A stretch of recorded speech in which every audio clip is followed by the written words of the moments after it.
to Divulgence. I'm very excited today.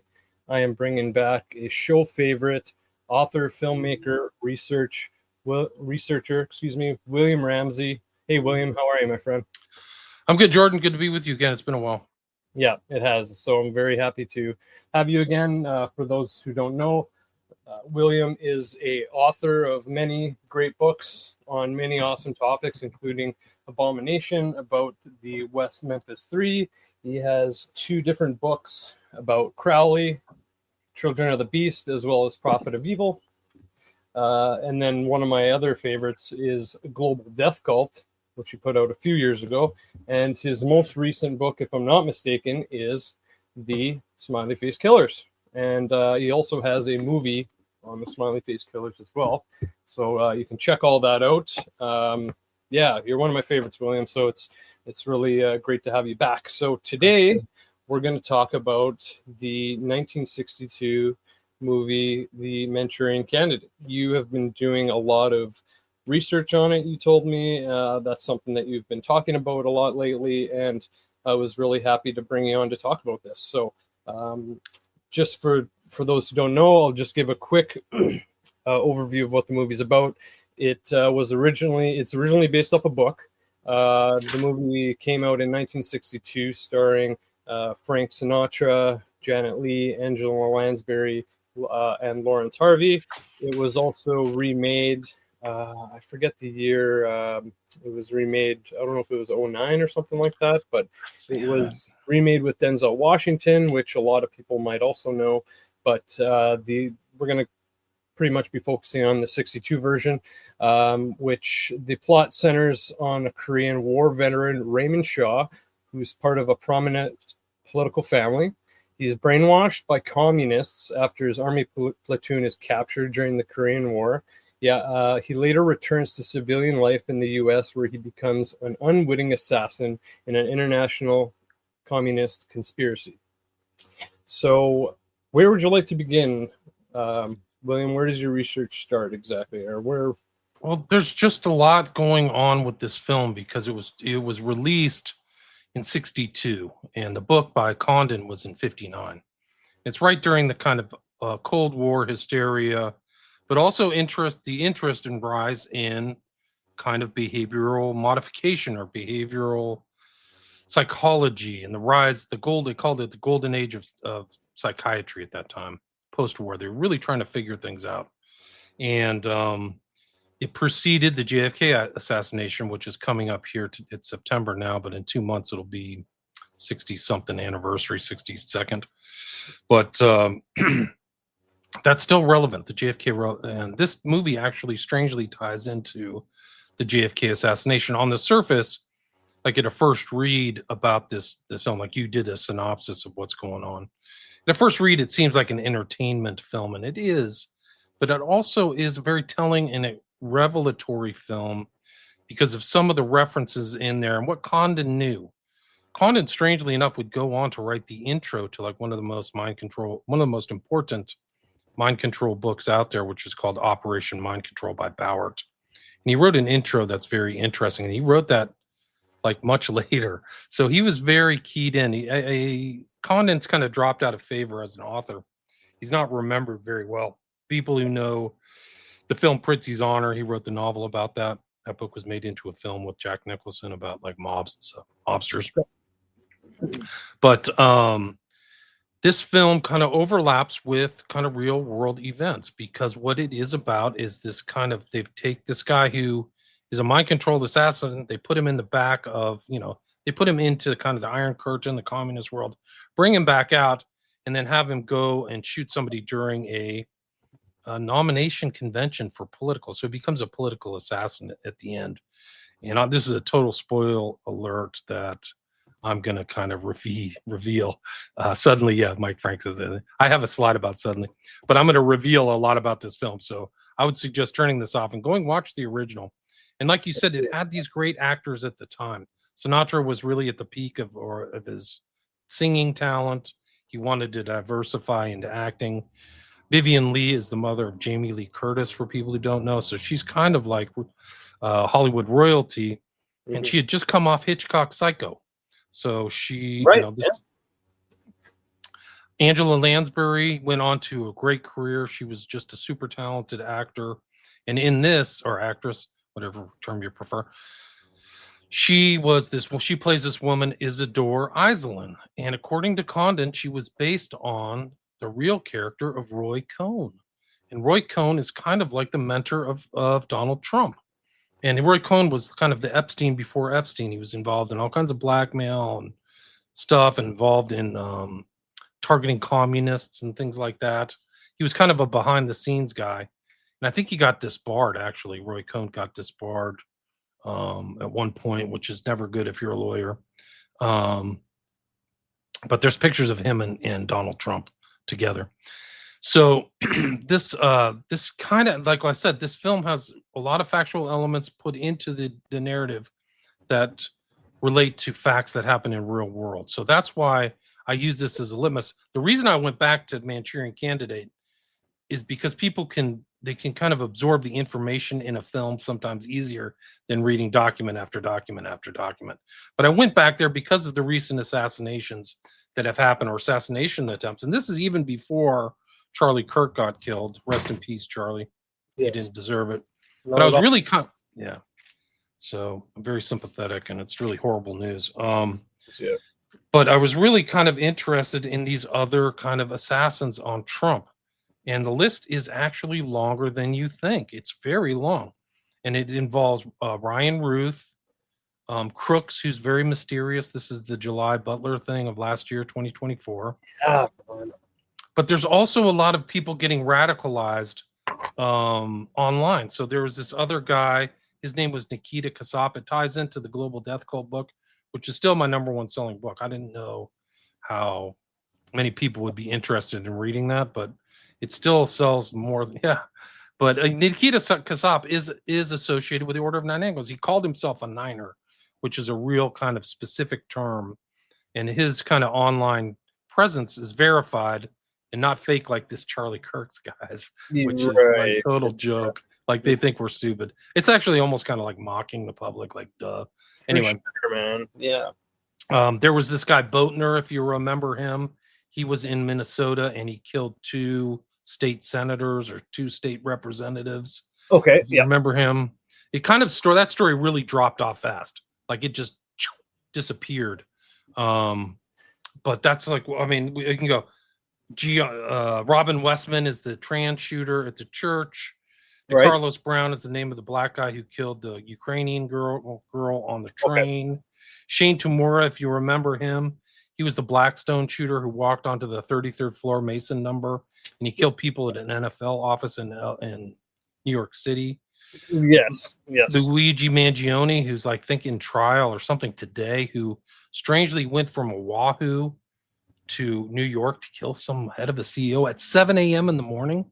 How did he know this guy was going to leave there at 7 a.m.? It's so strange. Like, how did he know to stalk a CEO? Like, I know he's coming out of this hotel at 7 a.m. I don't know. Like, these are very mysterious. And then there was also another shooting when Charlie got shot. His young kid, it kind of got lost in the mix. His name was Desmond Hawley, and he killed 2 people in Colorado. That's kind of overlooked. Tyler Robinson is the patsy, I think, in this kind of Charlie Robinson thing. But there are just so many names. And also, if you remember at the beginning of this year, there's 2 strange cases that happened on January 1st. Trump wasn't in office yet, but it was Leibelsberger, who supposedly went to Las Vegas and killed himself under Trump Tower under that truck, the Tesla truck. Do you remember that? You'd have to go back and look. And then Jabbar was the guy who took his truck and drove down Bourbon Street in New Orleans and ran over a bunch of people. I remember that one. Yeah. So, so those are like 2. I mean, the list is long. This is just a topical list. Like we could go into like all the James Holmes, the Aurora shooter, a Korean kid who killed a bunch of people at like, I think West Virginia State or something.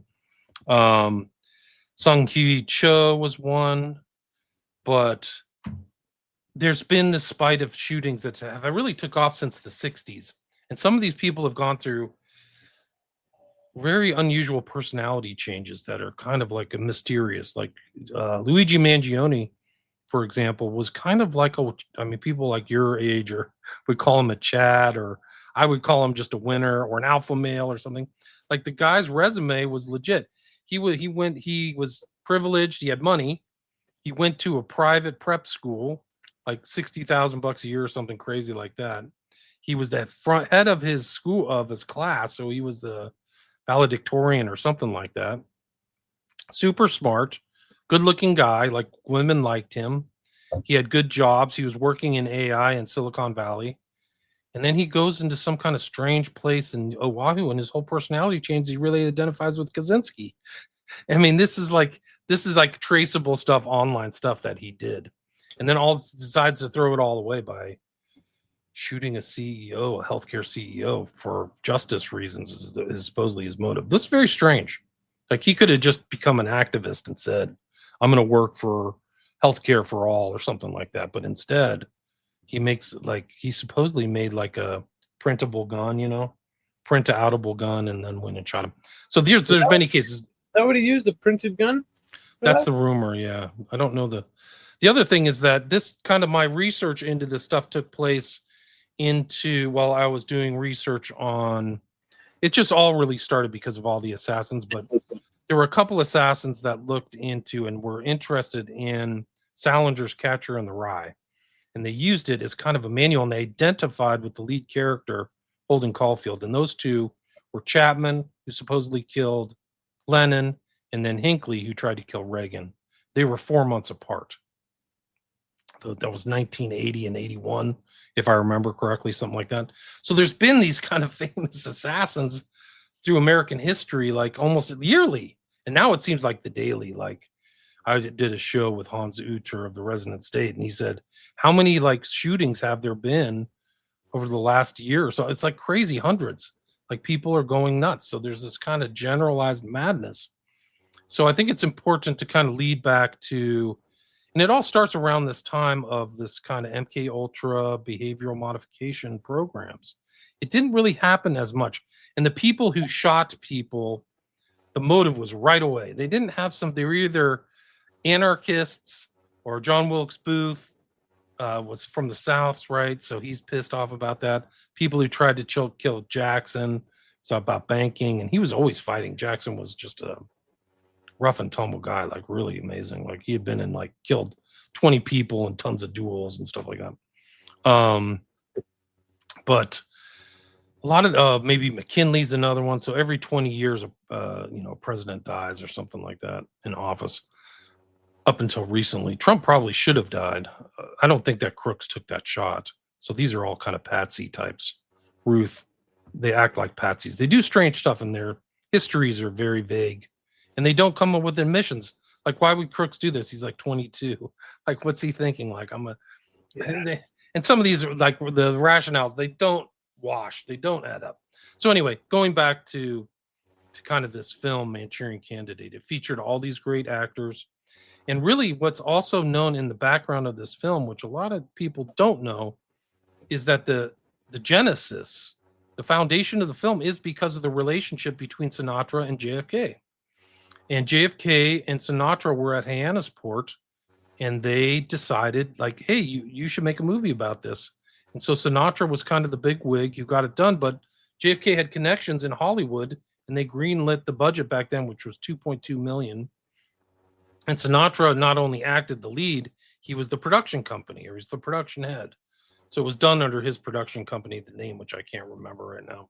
I have it somewhere. So that's an interesting aspect, because this film was taken out of distribution for 25 years. That's another fascinating aspect of the Manchurian Candidate, is the fact that it wasn't presented before the public for 25 years. So it's 62 plus 25 is 87, 88.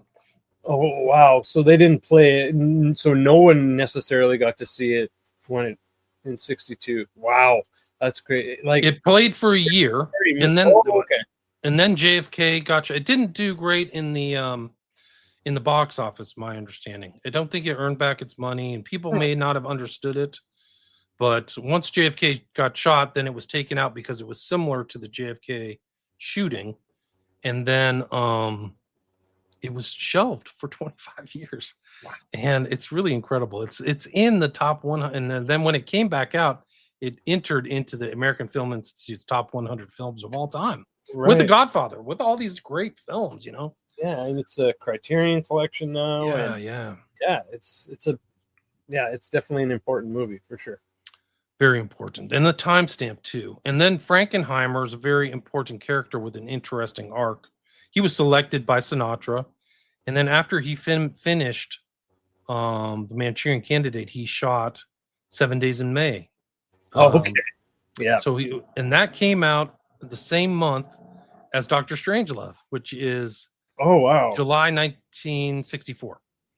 And so and the interesting thing about Frankenheimer is that he got permission directly from JFK to shoot at the White House. So if you watch 7 Days in May, you can see this White House scene that clearly has the main character whose name is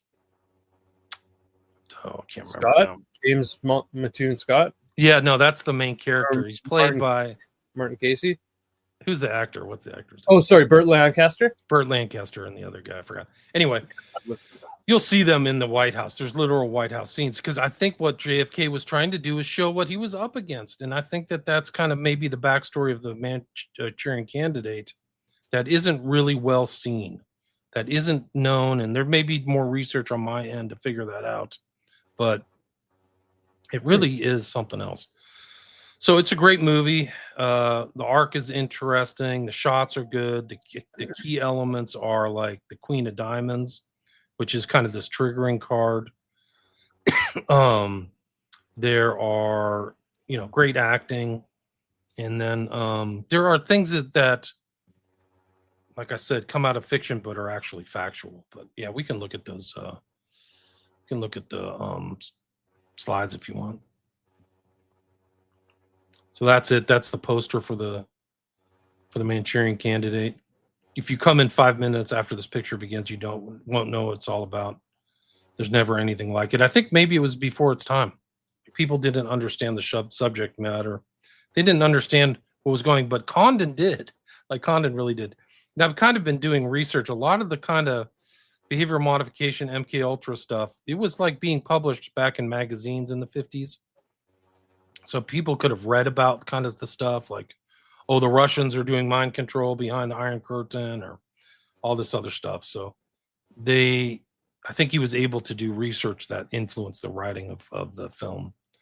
So there's Crooks, don't know much about him. Ruth, strange. Mangione, McVeigh, who's also strange. Chapman, Holmes, Hinckley, Livelsberger, Jabbar on the left, both associated with Fort Bragg. This is what the book cover looked like as the Manchurian Candidate, and that's what Richard Condon looked like. Great author, kind of really. I mean, I would suggest people get the book and read it. It's really good. It's a little different than the movie. There's pretty dark stuff in there that also pertains to traumatic mind control, which is incest. So the lead character that's played by Angela Lansbury, Eleanor, starts having sex with her dad when she's 10, and they do it in an attic. And then at the end, she puts her own son into a hypnotic trance, and then has sex with him. So I figured, I could see really that dark stuff. Yeah, I can see that happening. Yeah. You see here the shattering of the Queen of Diamonds. So it's like shattered brain motif, shattered mirror, and he talks about hypnosis through the book. It's pretty interesting. But here's where he admits that Roy Cohn is the inspiration. Also, Livia. So people who know their history, Livia was the mother of Augustus in the Roman Empire, and she just protected her son. She poisoned everybody and schemed and put him into the emperor. She was kind of the power behind the throne.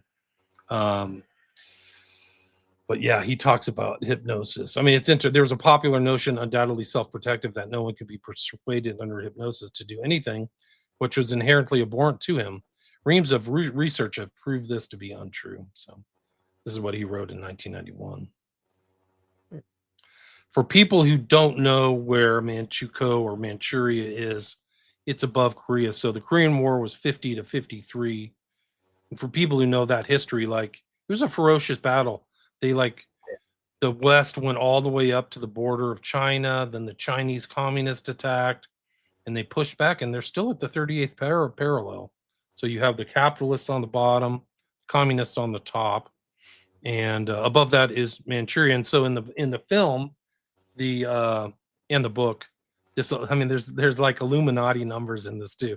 So if you've read Prophet of Evil, you'll see that. But in the book, there's 11 members of this paratroop who like get taken up to Manchuria, and they are mind controlled. There's no other way to put it.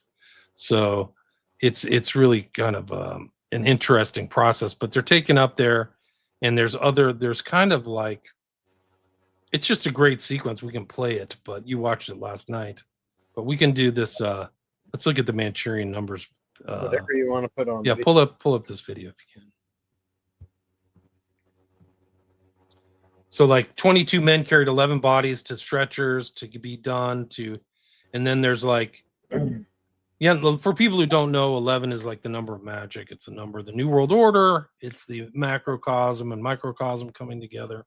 It's all this stuff. But Yen Lo had inserted so many new values and perspectives into the minds of the 11 men. So he's doing behavioral control or behavioral modification to them. Yen Lo is the doctor, kind of the chief doctor involved in the film, right? And then which in the remake they make him a Russian guy, don't they? I don't know, I don't remember. I'll have to watch the remake again. Well, I like the 62 version so much that I agree, it's so good. It's so good. It's so I good. watched the remake when it came out, and I was just like, this is kind of like a pale, copy of some movie that doesn't need to be. It's like Willy Wonka. Why do you guys want to remake these great movies? They're already great. Over and over, yeah. I know, it's just so crazy. But then, like Raymond Shaw, the main character, he goes to bed at 11. He reports at 11. There's actually 9 11s in this, believe it or not. Like, it's just off the charts. I don't think any of these things are accidental.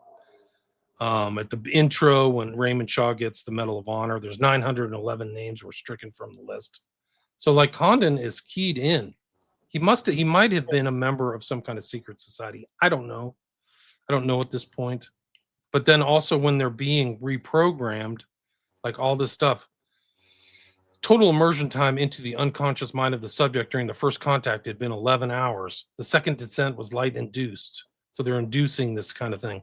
The critical application of deep suggestion was observed during the first 11 hours of immersion, and the primary link to all future control was set in. So like, they're just like, he's just hitting you with all these 11s and stuff like that at crucial moments of the narrative and in the movie. Like, they do it to the movie.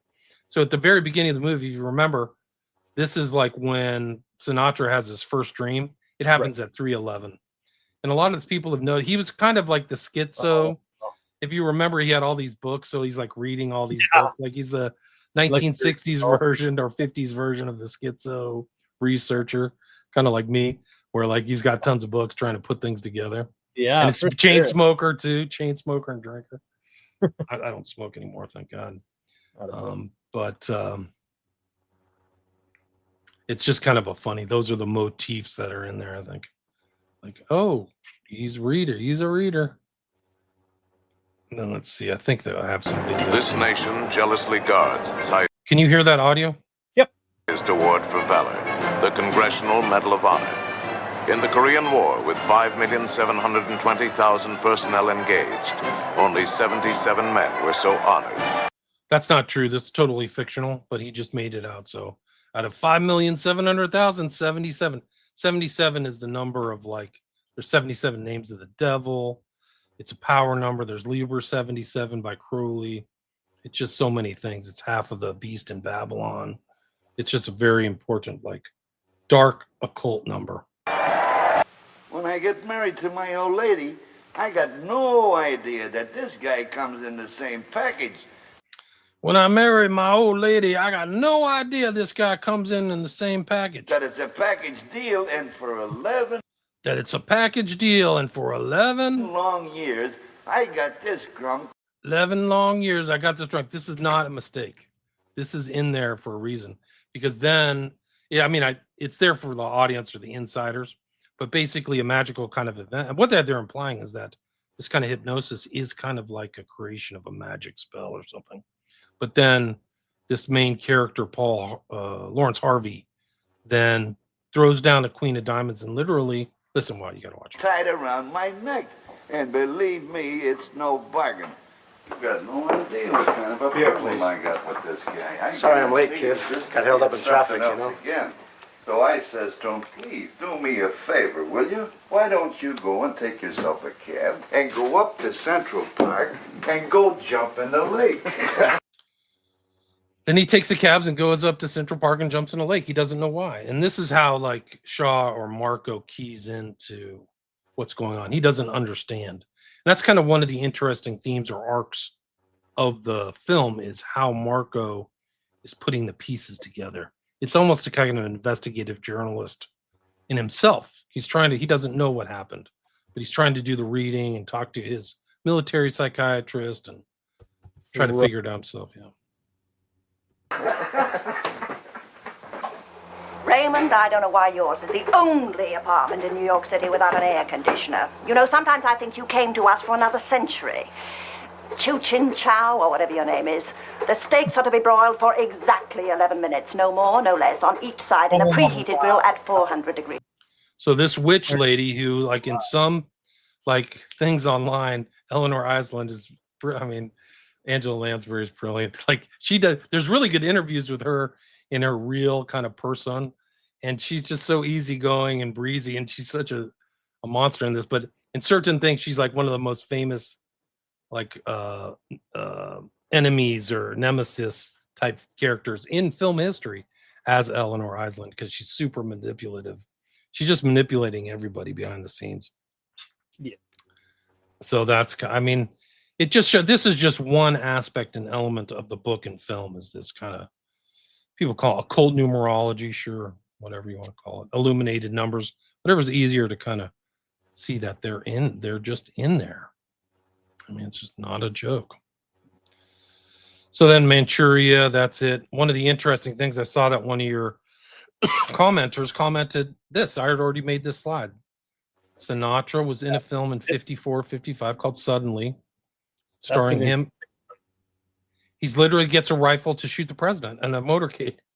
Like, you can't write this stuff. So eerily close to JFK in many ways. It's crazy. Yeah. And then Sterling Hayden ends up being the bad guy, Jack Ripper, in Dr. Strangelove. The guy who's whacked out and talking about genes and fluoride in the water and starting World War III. And some of those military generals were out of their minds. They were whacked. They were just really crazy. There's no question about it. I don't know, crazy, whatever word you want to use. But a lot of those guys had gone through World War II and Korea and just bombed the cities like incredible. They were used to killing. So they just were in a different wavelength. They're communist. They're not white. We're just going to blast the living daylights out of them. But I think that's what was represented. These are pictures of Sinatra and Kennedy together just to show they were friends, They were close friends. They would spend a lot of time together. When Kennedy won, Sinatra supported Kennedy, wrote songs, sung songs for him in 60. And then when Kennedy won, the person at the helm to get celebrities for the inauguration was Sinatra. Exactly. So Sinatra enlisted all his buddies. Hey guys, come on, to kind of support this guy. So I think that's cool. Yeah. This is the predominant symbol of the film and the book, which is why it's predominant in this. And Dr. Yenlo says, we will use this because Raymond has aggression towards his mom, and this will be an important part of his psychology. So the Queen of Diamonds is like his mother, his dislike for his mother. He doesn't like his mother or his stepfather. No, not at all. They're in Korea, 1952. There he is with he's one of 77 guys who gets the Medal of Honor. 311. He wakes up. Great sequence here. We can watch the sequence if you want to, but it's one of the most brilliantly shot things because I think it really shows to the audience the different perceptions these guys can have, and also we should watch a little piece of it. Okay, I got it right here. Let's see if we can bring it up. And it's interesting. I don't know if you're going to bring it up, but I noticed that Marco, Frank Sinatra's dream, and The black guy.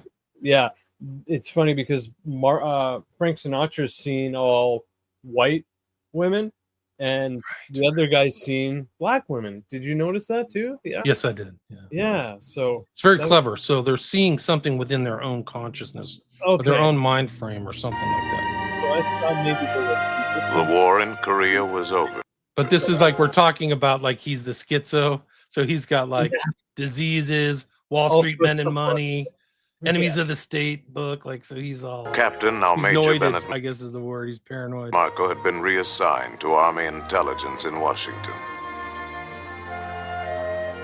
It was by and large a pleasant assignment, except for one thing. Night after night, the Major was plagued by the same reoccurring nightmare.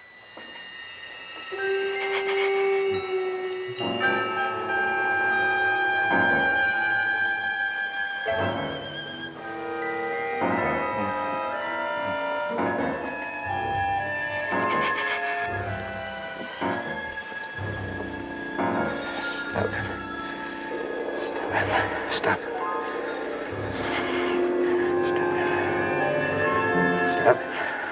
Another modern discovery, which we owe to the hydrangea, concerns the influence of air drainage upon plant climate.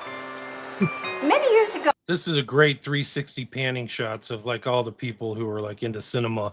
It's just one loop and then they switch out the characters. Yeah. Like it's very clever.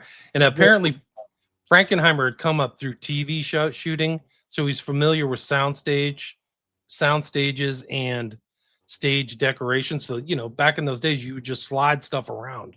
Like there would be a huge sound stage with a fake backdrop. And I think that's what they did here very cleverly, in my opinion. I mean, I just love this movie so much. So good. So when I was traveling about the country, I noticed magnificent hydrangeas on the hills where the air drainage was perfect, and very poor specimens, or perhaps none at all, in the valleys. Formerly, we used to consider sheltered valleys more favorable to plants than hilltops.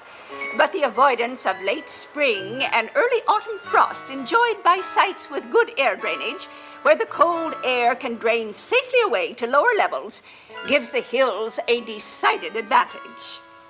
Thus it was the hydrangeas that gave the first pointer in another modern discovery of horticultural importance. From this, it might appear that the hydrangea is a fairly simple plant, but there are more complications. The cultivation of hydrangeas was evolved from a number of varieties originally found in Japan, not all of which, of course, have the same characteristics. Two of them do not share the quality of producing blue flowers in mineral-rich soils. So for people who haven't seen this is Dr. Yen Lo. And then this guy on the left is actually, he's ethnically Italian. I forgot his name, Silva. Really? Yeah, but he ended up playing like, he was a character actor who always got stuck with these Asian roles or whatever. His name is Silva something. I forgot his first name, but he's Chun Jin. So this is the handling thing. People are sort of following. They end up following. Pardon? Henry Silva. Sorry. Thank you, Henry Silva. They end up following him all the way from the communist countries to New York City, which is really interesting. And then Chun Jin becomes Lawrence Harvey's or Raymond Shaw's like factotum or his butler or something like that. Yeah, and Yen Lo also comes and like takes care of Raymond Shaw in New York City at a fake medical institution. And you actually see that in a lot of these MK Ultra things, is where they actually have real medical things and they make new wings to do testing on people. So they didn't create like new organizations or create new buildings. They just expanded on already working things, and it was a perfect cover. And Condon smartly reflects this reality in the book. It's really important to understand.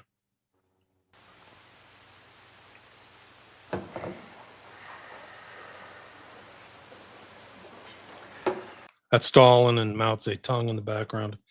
And I think that's the star of communism. And some of these guys on the right are like true Manchurian candidates. I think they are pictures of some of the pilots that were jettisoned their planes, over Korea and were caught, and they were subjected to thought reform. And that was kind of like one of the things the communists, they wanted everybody to be on board with communism. Like the whole capitalist thing has to be done away with because it's inferior. And they would do all kinds of things, struggle sessions. Like that's like the stuff that you put up with here. That goes back to, it's basically communist thought reform. Like, why did you do that?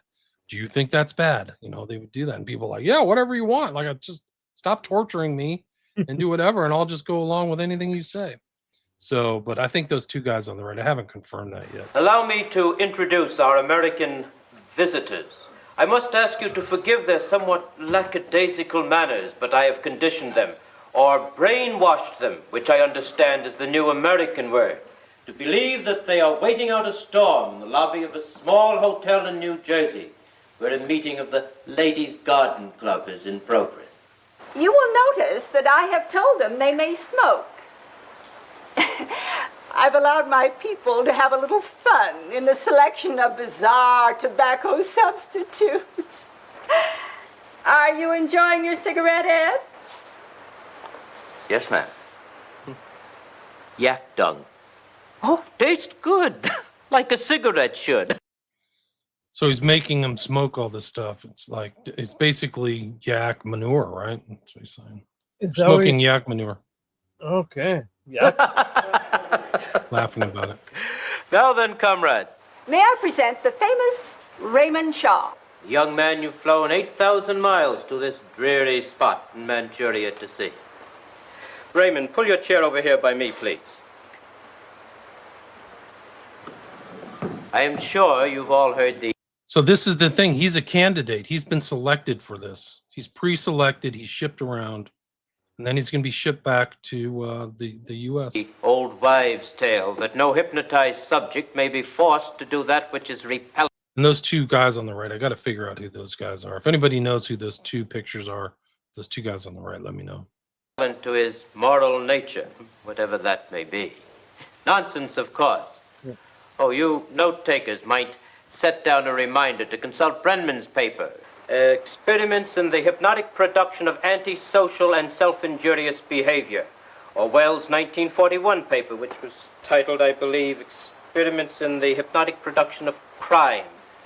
Or, of course, Andrew Salter's remarkable book, Conditioned Reflex Therapy, to name only 3. Or if it offends you that only the West is working to manufacture more crime and better criminals. Against the modern shortages, I suggest Krasnogorsky's Primary Violence Motivation, or Sarav's The Unilateral Suggestion to Self-Destruction.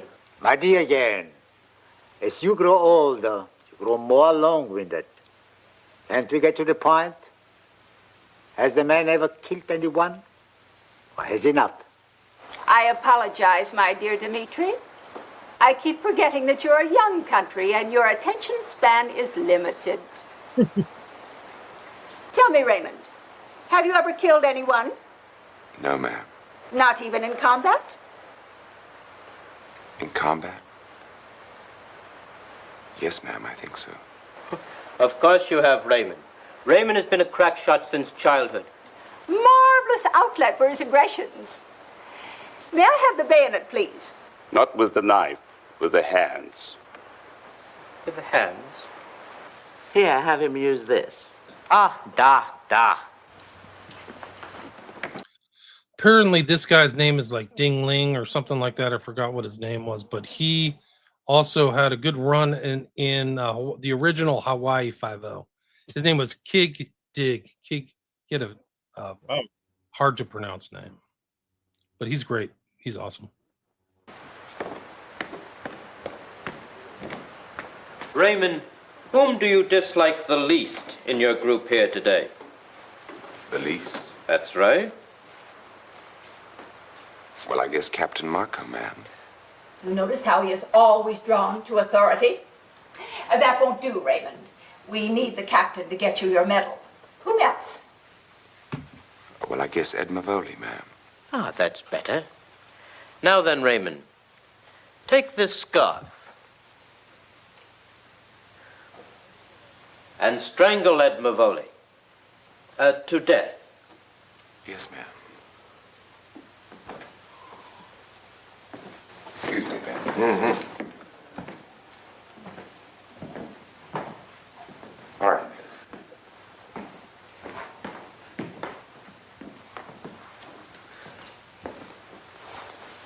Hey, Sarge, cut it up. What? Quiet, Ed, please. You might want to watch out if you're streaming to YouTube. You could get a complaint. Are you streaming to YouTube? Yeah, we can cut Yeah, it you there. better watch out. But it's kind of interesting. Goes back. There's post-hypnotic suggestion. There's Eleanor Iselden. She's the king queen behind the throne, so to speak. There's more things. He shoots this other guy. There's kind of a symbolic like brain thing where he literally points the gun at the audience, which I think is interesting. Yeah. Like it's like we're blowing your brains out with this information. I think that's the implication. Crazy. There's the African American guy. He has the same response. He's the kindest, most gentle person I've ever met in my life.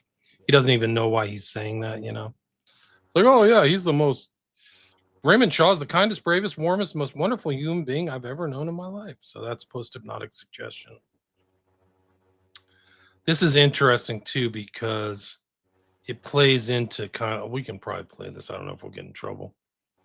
I don't want to get you in trouble. Anyway, so that's the kind of video. That's it.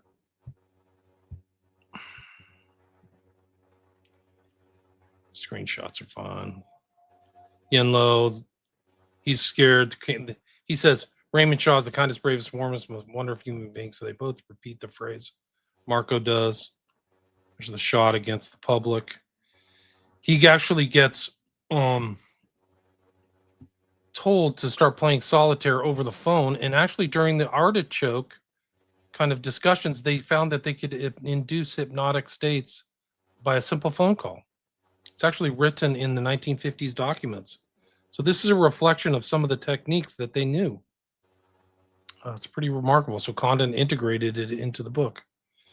There he is under the gaze. He's kept in a hypnotic state in a medical facility. This guy shows up. There's actually NLP in here.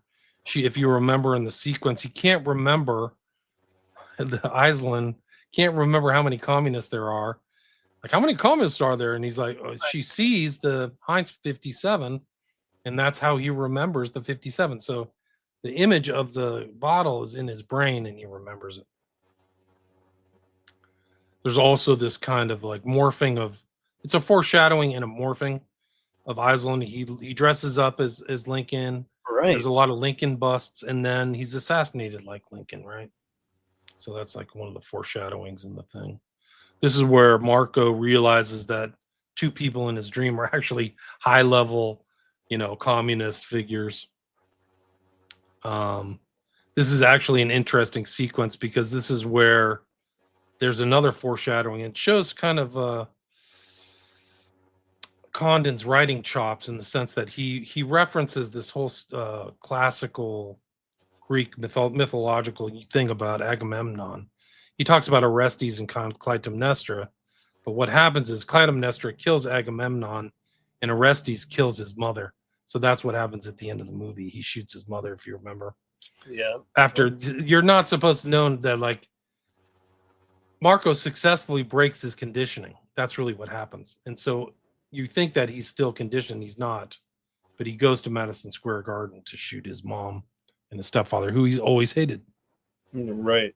And who are pretty repulsive people, actually. So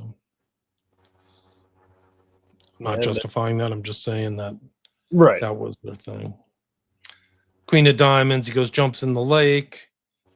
This guy's really good too. I don't know his name, but he plays the military psychiatrist.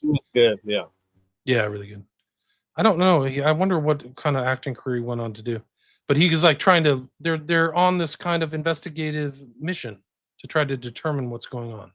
He's like, this solitaire game's some kind of trigger. Let's look at the face cards.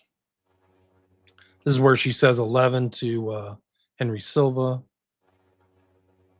Here she is as the queen, right? So she's dressed up as the Queen of Diamonds.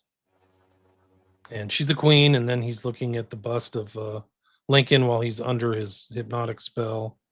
Then his girlfriend comes in, the queen. She breaks the spell. Queen comes back. Where's Raymond? He has the loaded deck. And then Raymond kind of gets away and goes and shoots his girlfriend. Pretty wild.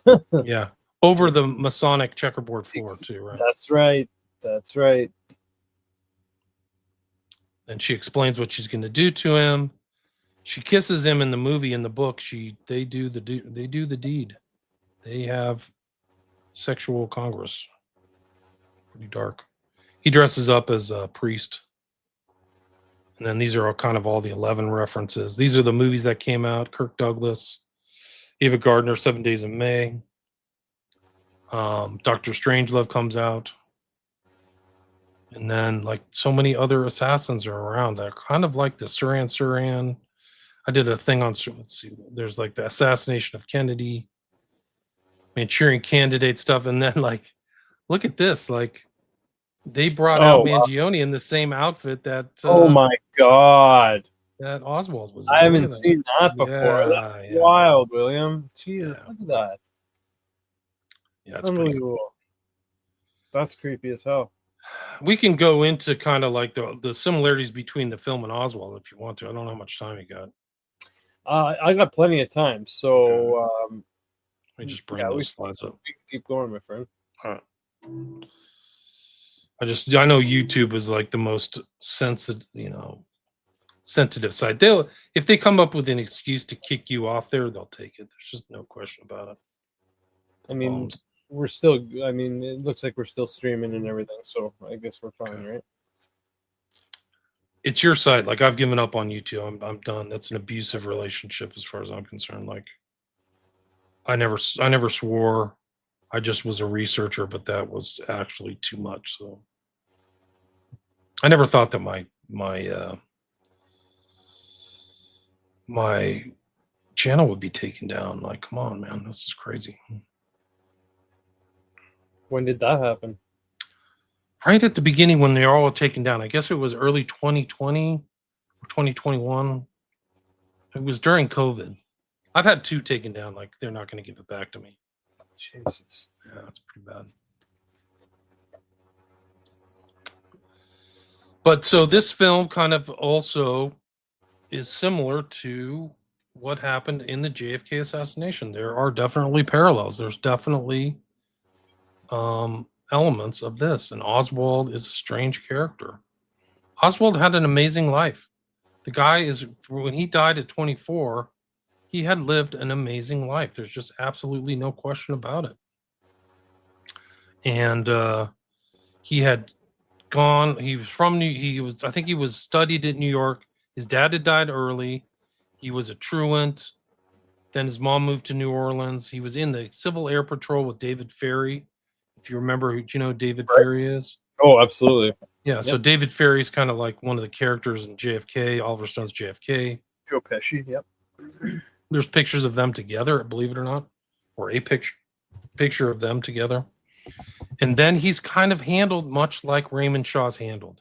So Raymond Shaw's handled by Dr. They literally say, I'm handing you over to your next. Yeah. So handed over from Yen Lo to as Eleanor Iselden. Well, this guy's very similar. He has so many powerful and crazy people with crazy connections over his life. You cannot even believe it. So he actually goes from David Ferry to Raymond Shaw to Bannister. He's put into a COINTELPRO program. So he's literally kind of in an FBI program. He infiltrates the Fair Play for Cuba as a communist. They put him on TV. They establish this legend, much like they establish a legend with Raymond Shaw. The legend of Raymond Shaw is that he's a war hero, that he won the Medal of Honor. They never fought anybody. It was totally fiction. They had it all plotted out, much like I think they had it plotted out. If you remember, Oswald was at Tsugi Air Force Base, which is in Japan, and then he gets demoted. He's in the hospital too for a strange amount of time. They're clearly doing LSD experimentation at Atsugi, like we know that it was like a lot of suspicious people were there, like like Sidney Gottlieb, who was kind of like the poisoner in chief. But he then gets demoted, sent back to the U.S., and then he defects. He defects, and it's in the paper. So he literally goes to like Central Russia. There's documents that he's talking to a CIA attaché outside of Moscow. And then he's there for like a month or 18 months, comes back. He's allowed back into the country. And then he's moved into position in Dallas. And so you had, like I mentioned earlier, Ferry, Shaw, Bannister. Then strangely, this woman, Ruth Payne, picks him up in New Orleans and drives him to Dallas. And it's at her house. Like, it ties into the Charlie Kirk shooting, because the rifle that supposedly shot Kennedy is found at her house. Like, I don't think it's found at the book depository. No, yeah, I think it's found at her house in Irving. I have to double check, but I think they found a cartridge there at the book depository, but not the thing. Guess who got Lee Harvey Oswald a job at the book depository? I'm not sure. Ruth Payne. So this woman who takes him all the way to Irving gets him a job at the depository. So she's like a crucial component. She just passed away like 2 weeks ago at 92. So she took a lot of secrets to her grave. She's really very important person. And there's a really good documentary about her called "The Assassination and Ruth Payne." It's by Max Good. Okay. And he's be a great guest for anybody, really. I've had him on my show. A lot of this information I got because I studied a lot of other kind of JFK assassination guys. So I've done shows on Ferry. Like, I've done 3 shows on the history of David Ferry. And I've had some of the best scholars of the JFK assassination on my show. And I've done shows on Garrison. And Garrison himself said David Ferry was one of the most important people who ever lived. This strange kind of like defrocked priest who liked teen boys, who was into hypnosis and giving post-hypnotic suggestions to the young boys, and is now looking over Oswald. And it's really something else. Like, one of the primary things that Jim Garrison was trying to do is trying to make sure that there was an established nexus between, people didn't know this much at the time, but a nexus between Ferry, Shaw. We know so many other researchers have done this. This is not my research, but a nexus between Ferry, Bannister, Shaw, and Oswald, that they were all friends and people had seen them together and stuff like that. So that's why when he arrested Shaw and then prosecuted him criminally, they were trying to get people who had seen them together. Right. And they did. This one guy who was it was the Kevin Bacon character who plays the gay gigolo. The prostitute, yeah. Yeah, he kind of says, "Oh yeah, I saw them together," and blah blah blah, and this is really true. So, it's really a poor part of history, and that's actually the strange thing is that Ferry was interviewed by we have these files. Ferry was interviewed by the FBI after the Kennedy assassination, and they didn't even suspect him as a participant, and they just let him go. And he just kind of wandered around for years. He liked to dress up as a priest. He was a member of this Orthodox priest wandering bishop thing. So it's kind of ties into the Manchurian Candidate. At the end, they disguise Raymond Shaw as a priest, if you remember, right? And so a lot of these guys are involved in this thing that kind of dropped off, but this kind of like non-standard priest thing. There's also weird ties to the Knights of Malta. Shaw was a Knight of Malta. It's believed that he's a Knight of Malta. He's on a list as a Knight of Malta. And that would tie him to Dulles, who's also a Knight of Malta. A lot of people didn't know at the time, or they wouldn't relate it in the papers, is that Shaw was really a war hero. He had been highly decorated as an aide-de-camp to a general named Thrasher.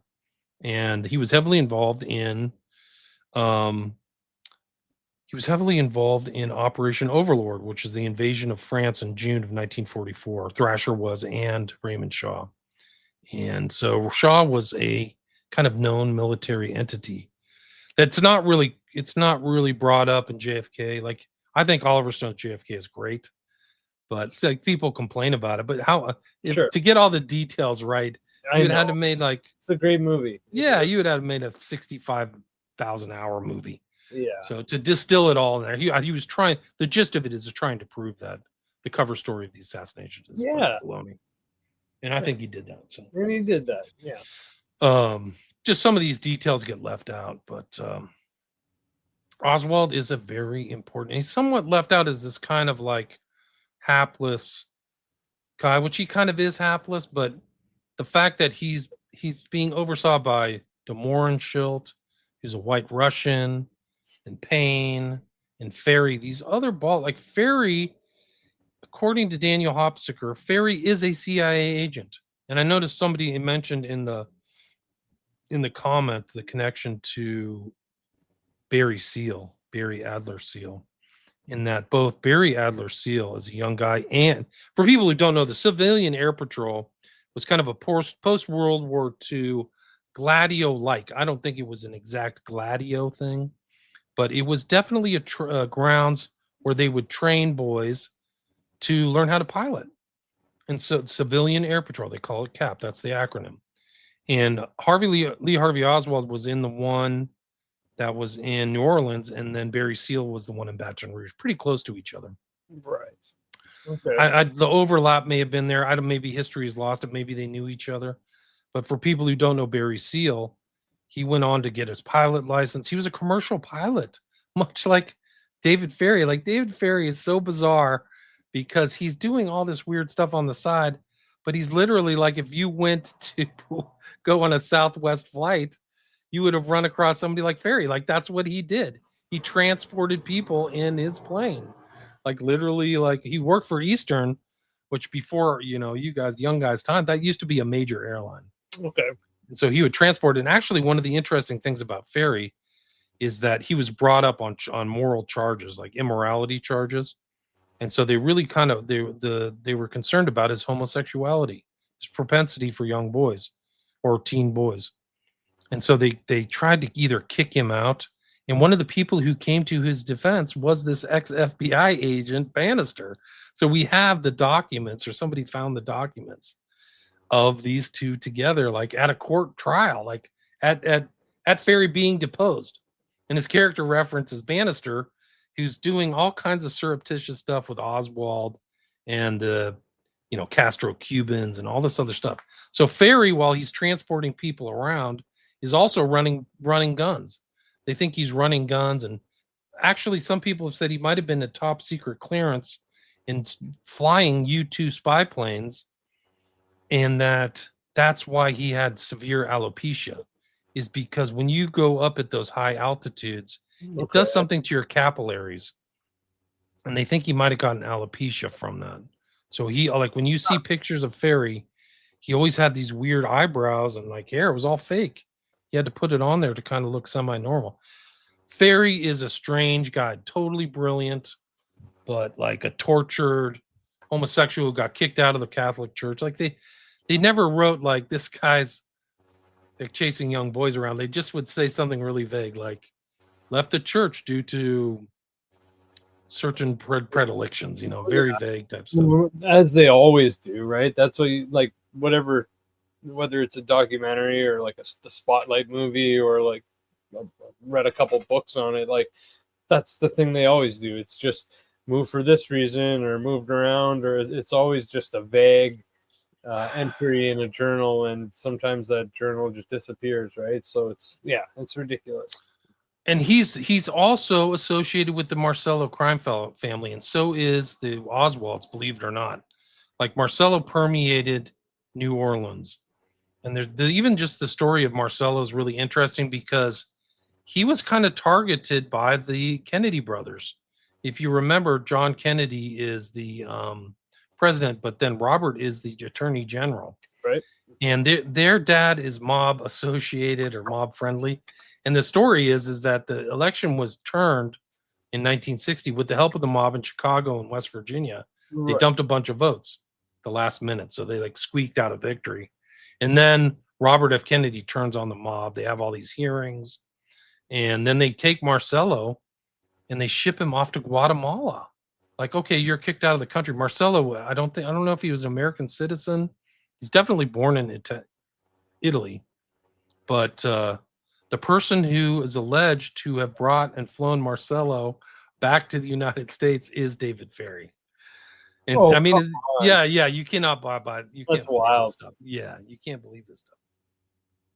But it would be correct. It makes sense because the day of the shooting was a Friday. The day of the JFK assassination was November 22nd, 1963. And who's in court with Marcelo was David Ferry. So it's almost like he's spotted in court, like, hey, I wasn't there. But then he disappears.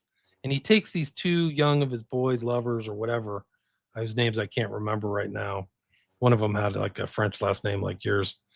And it's kind of interesting. Like maybe some of your relatives, like the Arcadians, they like either got kicked out of Canada and went to New Orleans or one way around, like something like that.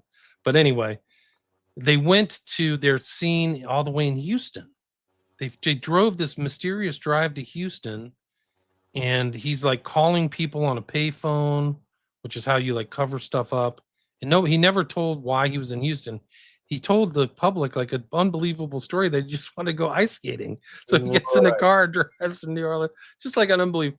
The rumor is that they were exfiltrating the shooting teams out of the U.S. straight to Mexico, and Ferry was assisting in that process.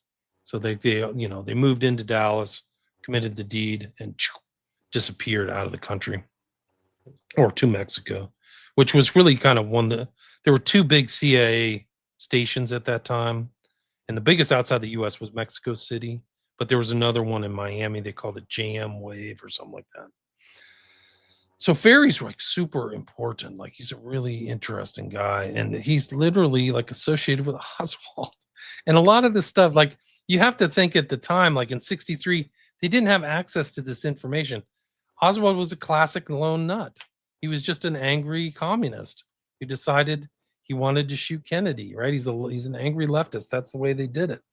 That's the way they presented it to the public. And that's what they tried to establish during the Warren Commission. But like, I mean, and Garrison kind of saw through that. He's like, this does not make sense. There's a larger conspiracy.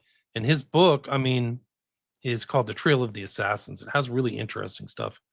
In hypnotism, believe it or not, he was trying to hypnotize Rousseau, who is this guy, to try to get good information out of him. So he had this kind of hypnotic process is like even involved in the JFK assassination.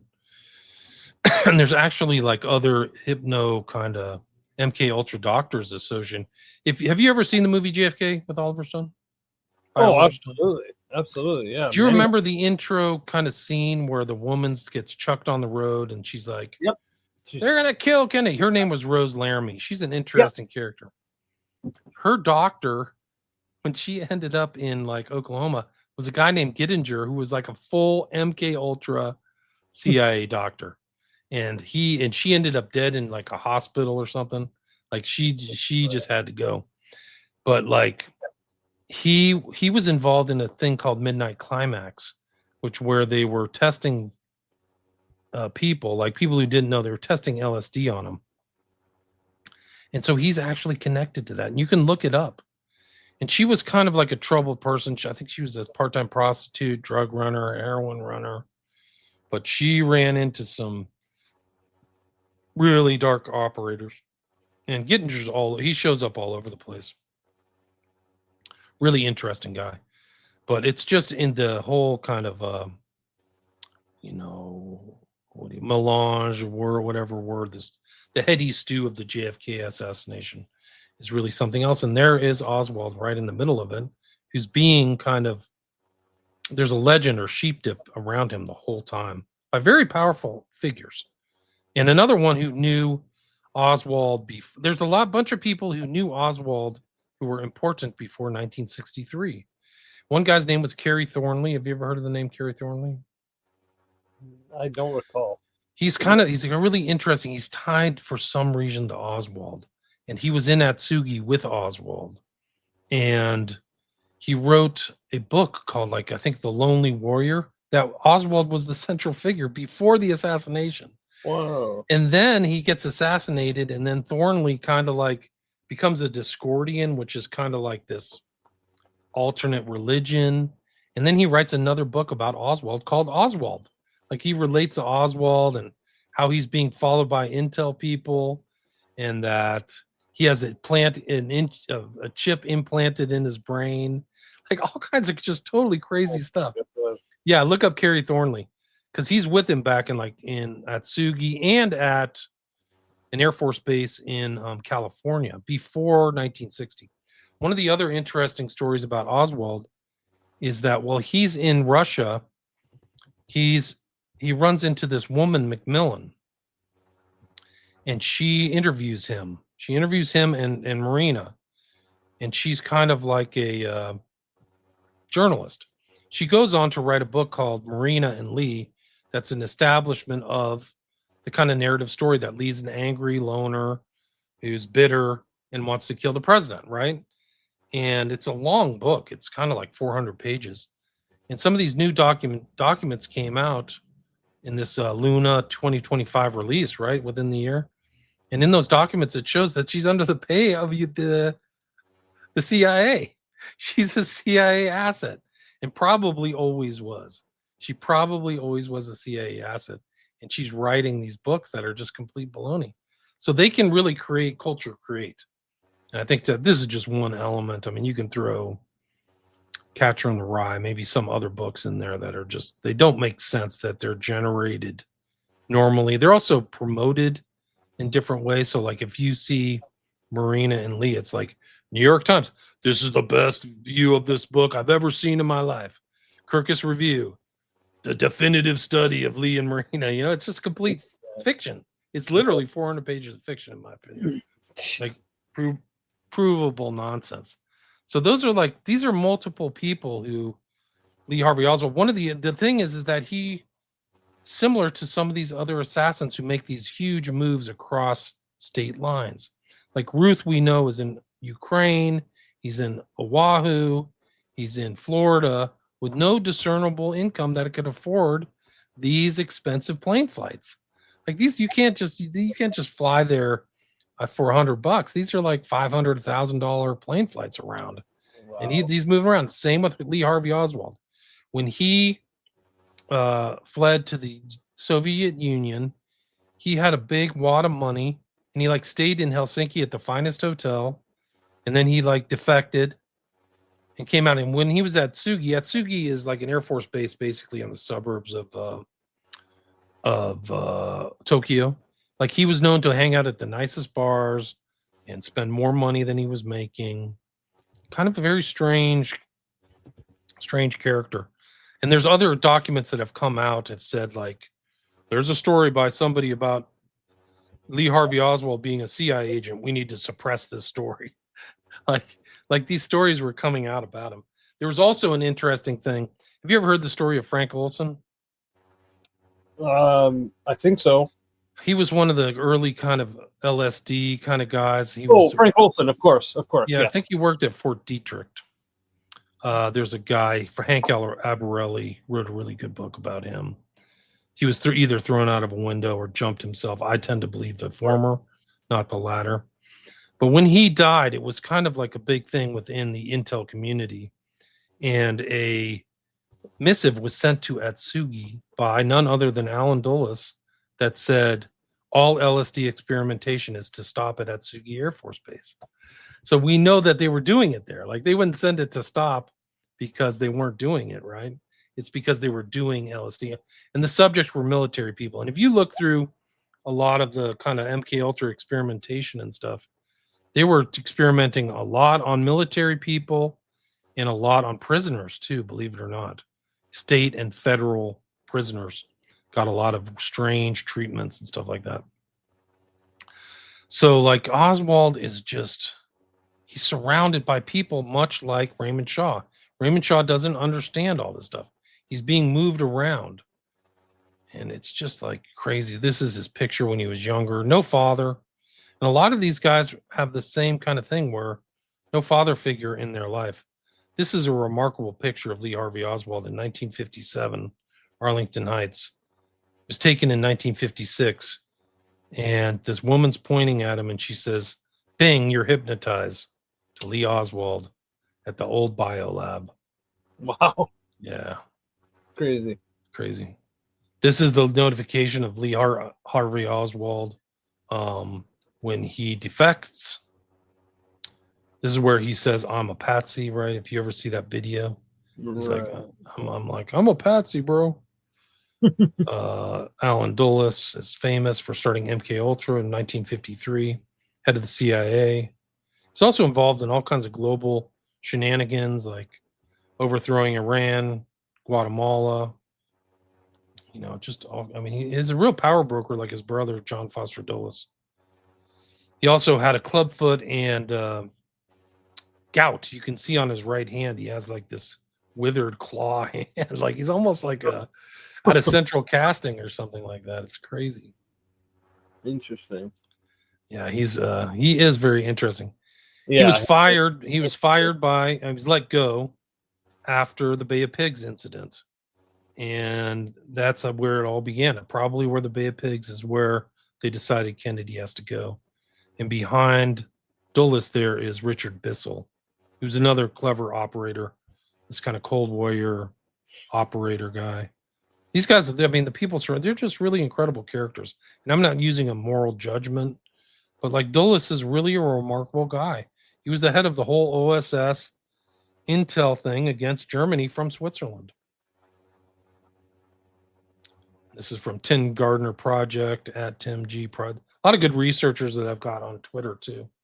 But he's like Alan Dulles, that little Kennedy, he thought he was a god. So he had a very different kind of take on Kennedy. Kennedy rubbed these guys the wrong way. There was just something about the Kennedy brothers. They just didn't make friends. Sure. They didn't seem to need other people. They had kind of like, I don't know if that's really true, but there were certain people they just didn't gel with. Like they're in that kind of elite community, and his dad was an ambassador to the court of St. James and all that stuff. But it's almost like they were rivals because they were Irish and Catholic, and these guys are all Protestant wasps, So it's almost like they had some kind of thing going on between them. I don't know. Like the assassination itself, like they could have killed Kennedy some other way, but they really wanted to shoot him in an open air thing, Like it's real personal. It's real, really disgusting.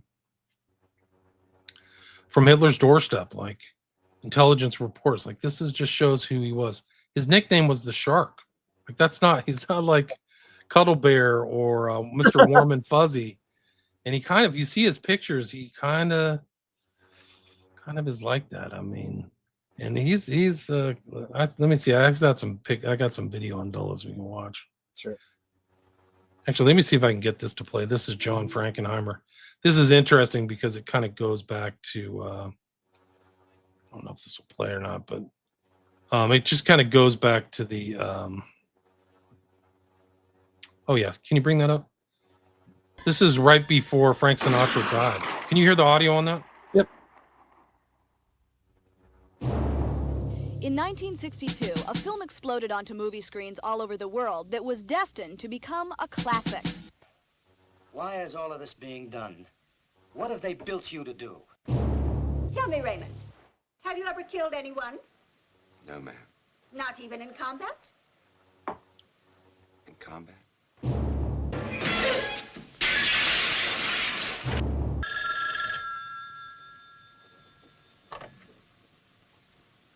Why don't you take time to play some solitaire? This is he. Raymond, why don't you pass the time by playing a little solitaire? 26 years later, John Frankenheimer, the director, George Axelrod, the writer, and Frank Sinatra, the film's star, reunite for the first time to discuss the making of The Manchurian Candidate. When you became part of it, it became a real movie. Without you, we wouldn't have had... Watch how little the Sinatra has to pour into his mouth. Like he passed away about a year later, but like he doesn't have to turn the glass too much. Watch a movie. Thank you very much. No, but that's true. When you did something that most people just don't do, and which is that you committed to this on faith in us. I remember that, yes. It was really a wonderful, wonderful, wonderful experience. And you let me do what I was able to do. You let George do what he was able to do. There was none of this constant interference that you read about today. It's so simple to explain. We three people believed what we were doing. We wouldn't have been together if we hadn't believed it. And I think that really was the answer to how it came about. It's not the fact that I let you do what you wanted to do. Not at all. From my point of view, I remember two things that you contributed that were extraordinary because you didn't really know you were contributing. I was working on the script in New York, but this time you were in California, and a certain amount of time had elapsed. And and you were very, very patient. You hadn't seen the script yet. And finally you called and said, I'd like to see some pages. And it's been quite a while. I don't mean 20 pages. I mean, I would like to see a few more pages than 20 pages. As it happened, you were absolutely psychic. I had 20 pages. So I ended up absolute panic. I finally got my stuff together. I had all the stuff laying. I had never put it together. I was frightened. Yeah. Over the weekend, I got you 80 pages and sent it. I would never have pushed the thing over and got the first 80 had you not suddenly given it a little push. And the second thing I recall was, you remember the monster time we had shooting? You remember Johnny shooting 6 or 7 days shooting the dream sequence? Oh, yeah. You remember? Oh, yes, what a nightmare shooting that thing was. We had to shoot it for every different angle. That's correct. With every different combination. And Frank finished in the picture, if you recall, and he was going to leave. So we just said, let's cut it together, just make a quick rough cut for Frank. And we did that afternoon. Showed us, and we never changed it. No, we never did. Yeah, I was earlier this afternoon. I was remembering and discussing your marvelous invention, changing the ladies of the Garden of New Jersey into the communist Chinese and Russians, and that knocked me out. Marvelous outlet for his aggressions. May I have the bayonet, please? Not with the knife, with the hands. With the hands? Here, have him use this. The United Artists said we're scared to make this thing because it is so, they said, so anti-Russian, which it wasn't. And it wasn't, of course, but they said, and if President Kennedy, as this picture's released, if Kennedy is just about to have some sort of a rapport with the Russians, it's going to embarrass them. Mm-hmm. And you said, I would just come down from Johannesburg. So that's Axelrod saying that Sinatra just came down from Johannesburg. And I saw the president, and the president said, what are you going to do next? And I said, the Manchurian candidate. And he said, great, who's going to play the mother? Well, that sort of ended that argument, if you remember. He was really interested, though, in the facts of the project itself.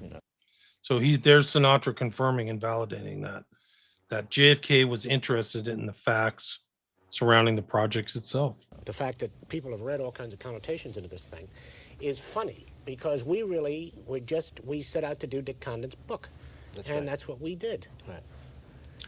And they were kind of true to the book, actually, to certain things. They left out the incest stuff, but there's like direct statements from the book that are the dialogue of the movie. So they didn't feel like they needed to change anything. Dr. Yen Lone, almost all of his statements are right out of the book. So it made Axelrod got credit for Condon's writing, it sounds like. But God bless him. I mean, maybe that's like the real skill, is like, why would I rewrite something that's already well written? I don't know. We did all sorts of strange things, but we did them so automatically. I mean, it's rather strange that Angela Lansbury was 1 year older than Larry Harvey and played his mother. And nobody questioned it for a second. She was superb. Oh, wow, that's crazy. Absolutely marvelous. And she was sinister. She really was. Terrifying. She was she was sinister. She really was. Heavy. But now we have come almost to the end. One last step. And then when I take power, they will be pulled down and ground into dirt for what they did to you. And what they did in so contemptuously underestimating me. In the book, there's quite a big thing about the incestuous relationship between the mother and son. But that's what they're saying. There's quite a big thing about the incestuous relationship between the mother and son. Somehow, the way she played it at the very end, she implied it very subtly and very effectively, I thought. She kissed him straight on the lips, and then she put a period to the whole idea, whether is she or isn't she, was the whole point. Yeah. And Frank, I think another thing, too, that might be interesting to talk about, which is the fact that in those days, when we made that picture, we weren't able to do all the graphic violence that they do today. I think it made it a better movie. And we had the first karate fight that anybody ever had. That's the first one. First one, yeah. With Henry Silva. The sequence where I walked up to the door, looking for Larry, and Henry Silva opened the door. there was a moment where he knocked me down, and I said to him, kick at my face with your left foot. The scene started, and he came at me, and he kicked with the other foot. I want to tell you something. I never moved so fast in my whole life. I just shoved everything over to one side like that, and he caught it in the fist. I broke my finger in that thing. You see that? War wound. Is that your wound from the Manchurian Candidate? Yeah, that's my war wound. When I went for his head and hit the table, and broke the table. That's right. It was a solid table, and they cut into it. And there was a movement where I hit him, and he fell against the table. When the rehearsal, I said, that's the right position. Either he didn't hear well, or he didn't know left or right. It's a good thing it was rehearsal. But he moved into the area where I was going to bring my hand down. When we talked, and either one of you said, what role would you like to play? And I said, I'd like to play the Marco, the guy in the service, the soldier. Because I knew that the slightly tougher role was the role that I wanted to play. I wouldn't have known how to play the thing that Larry did. Well, as it turns out, it was sure the right choice. Right choice. Yeah. That symbol was a grabber, the Queen of Diamonds. Absolutely. And he played off it so well. When he said, how about a little solitaire? Well, his eyes kind of got almost crossed, you know? Why don't you pass the time by playing a little solitaire? Larry was a fine actor. He was a marvelous actor. Wonderful. Yes, he was. Good actor. Harvey passed away early. I don't know what his whole story was, but I think he died like when he was like in his 40s. He left us too soon. Oh, wow. Yeah. I go back and think about things we did, little moments that we did. And I remember the wonderful enthusiasm on the part of everybody involved in the film. And I mean it sincerely. I'm talking about Grips, the assistant camera. It's a great film. Frankenheimer, like I said earlier, he went on to do 7 Days in May. And then this is Frankenheimer right here. Then he was kind of like a Democrat, left-wing guy, and friends with RFK. When RFK was searching for the nomination, which overlaps with this is like the shooting happens at the nomination thing, right? In Manchurian Candidate. In real life, RFK is in California in 68. I think it's June. He's traveling around. He is using the base of Frankenheimer's house as kind of a base to do his speeches in San Francisco. And I think he was speaking at places related to farmers' rights and Cesar Chavez and all this stuff. And then I think the night of earning the California nomination, John Frankenheimer gets in his car and drives RFK to the Ambassador Hotel. And then he drops him off, and RFK gets shot by Sirhan. But one of the interesting things, according to Ed Sanders, this guy right here, Frankenheimer, brushed aside Sirhan and later told a friend, did I just brush by a Manchurian Candidate? They didn't know all the information we know today. Like there's so much there's still information control today. We're totally, at least in the States, we're little better than cattle on a cattle pen. We don't know anything about the war in Ukraine or get very little information about what's happening in the Middle East. You have to find other outlets to get the truth, but I think it was like that back in the 60s. It's totally Mockingbird levels of control. But the fact that he knew at that time, he actually got freaked out and left Hollywood. I think he went on a real drinking jag, this guy Frankenheimer, and moved to France. He was deeply affected by RFK. RFK was a personal friend. Yeah. And so pretty amazing. This guy's made great movies.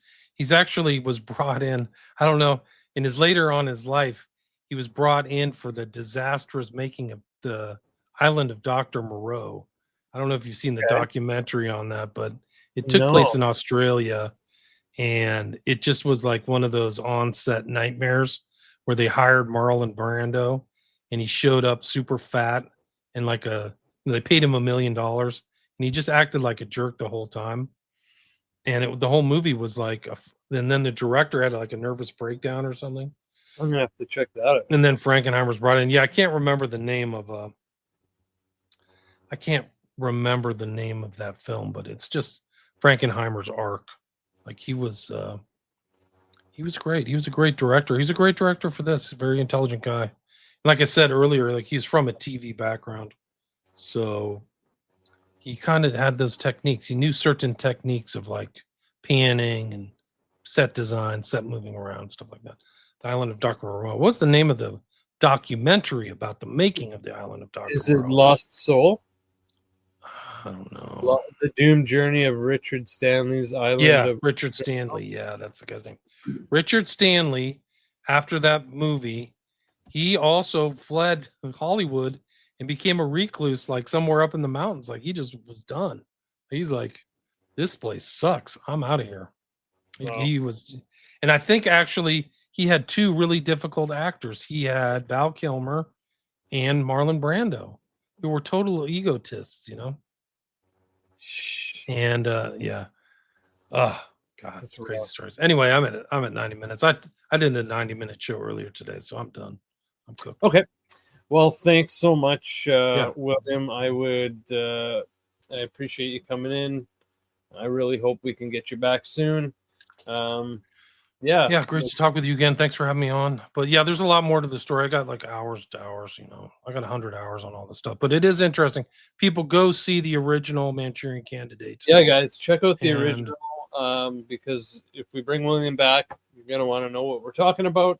So, yeah, thank you, everyone, for watching. William, before you go, I know I told everyone about your books, but you want to let everyone know? Yeah, you can find my 5 books on Amazon. You can go to my Patreon and see my 5 documentaries. It's $5 a month. I post a lot of stuff there that I wouldn't post on social media. You can also watch a lot of my interviews there for free with no ads or anything like that. And then you can also buy books from my website. You're showing my website right now. Yeah. And my podcast too. You can listen to me drone on a variety of subjects. So it's William Ramsey Investigates. It's in the top, I don't know, 30,000 podcasts in the world. It's somewhere. It's not at the very top, but other people who are interested in research and reading and stuff like that would find it, my podcast, interesting. Tons of shows on all the stuff we discussed. Oswald, Ferry, Garrison, other great JFK researchers too, who I've learned a lot from. So check those out. Right on. So check out William and please subscribe to the Divulgence Podcast on YouTube. You can check us out on Spotify. And yeah, everyone take care. Thanks. All right. Peace. Jordan.